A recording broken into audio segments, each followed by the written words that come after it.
আমরা লালাবাজারবাসী আমরা বিপুল ভোটে প্রায় 5,000 ভোটে আমরা নির্বাচিত করেছিলাম। এখন এই নির্বাচিত করার ফলে আমরা উন্নয়ন পেয়েছি এমপি মহোদয়ের কাছ থেকে। এই উন্নয়নের অংশীদার হিসাবে আমরা আজকে যার সান্নিধ্যে আমরা যাকে নিয়ে এসেছি আপনাদের সামনে, তিনি একজন উন্নয়ন রূপকার, তিনি হচ্ছেন বদরুল ইসলাম ভাই। তিনি এমপি মহোদয়ের প্রত্যেকটা আমাদের লালাবাজার ইউনিয়ন সহ দক্ষিণ সুরমায় এমপি মহোদয়ের যতটা কাজ আছে তিনি ত্বরান্বিত করেছেন, তিনি এটা তদারকি করেছেন, দেখাশোনা করেছেন সেই বদরুল ইসলাম ভাই। বদরুল ইসলাম ভাইয়ের সাথে আমাদের দীর্ঘদিনের সম্পর্ক, আমাদের বন্ধু, রাজনৈতিকভাবে ছাত্রলীগ থেকে আজ অবধি এখন পর্যন্ত বদরুল ইসলাম ভাইয়ের সাথে আমরা সুসম্পর্ক আছে। তিনি একজন বিনয়ী, তিনি একজন সাদামাটা মানুষ, তিনি হাস্যোজ্জ্বল, তিনি ন্যায় এবং ষষ্ঠ ন্যায়ের প্রণেতা করেন এবং কাজে বিশ্বাসী, যিনি দিন রাত, আরেকটা কথা না বললে নয়, আগে বিগত দিনে আমরা রাজনীতি করেছি, উনি আওয়ামী লীগের সাংগঠনিক সম্পাদক নির্বাচিত হয়েছিলেন সেই সময় থেকে। তারপরে একবার ভাইস চেয়ারম্যান পদপ্রার্থী এই জনপদে দক্ষিণ সুরমার উনি দাঁড়িয়েছিলেন।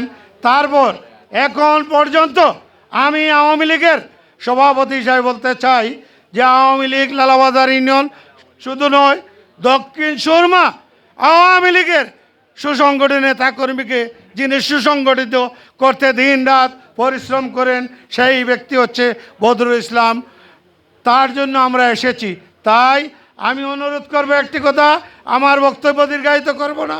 আপনারা অনেকক্ষণ এখানে সব নেতৃবৃন্দের বক্তব্য শুনেছেন। আমি শুধু একটি কথা বলতে চাই, আজকে থেকে আপনারা প্রত্যেকটা বাড়িয়ে আপনারা প্রত্যেকটা ঘরে আপনারা প্রচারণা শুরু করেন বদরুল ইসলাম ভাইয়ের জন্য, যে উনি একজন ভালো মানুষ, উনি উন্নয়ন করতে পারবেন। আমি এটা হলফ করে বলতে চাই, এখানে চেয়ারম্যান আছেন, আওয়ামী লীগের নেতৃবৃন্দ আছেন, উপজেলা আওয়ামী লীগের নেতৃবৃন্দ আছেন, সবাই মিলে আমরা লালাবাজার ইউনিয়নকে একটি মডেল ইউনিয়ন হিসাবে রূপান্তরিত করবো ইনশাআল্লাহ। আপনারা যদি এটাই তো বলতে পারবেন যে আমরা ভোট দিয়েছি, আজকে সভাপতি সাহেব আপনি বলেন, কারণ দল আওয়ামী লীগ আছে, আমাদের এমপি মহোদয় আওয়ামী লীগের আছেন, উনিও আওয়ামী লীগ সমর্থন করেন।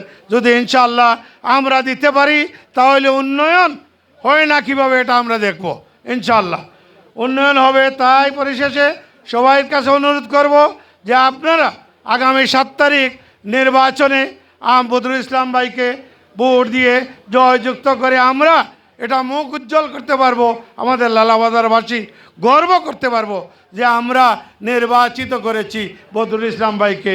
এই আশা ব্যক্ত করে সবাইকে ধন্যবাদ জানিয়ে আমি আমার বক্তব্য শেষ করছি। আল্লাহ হাফিজ। আসসালামু আলাইকুম রহমতুল্লাহ। আজকে সবার রয়েছে, আচ্ছা পরে ওকে।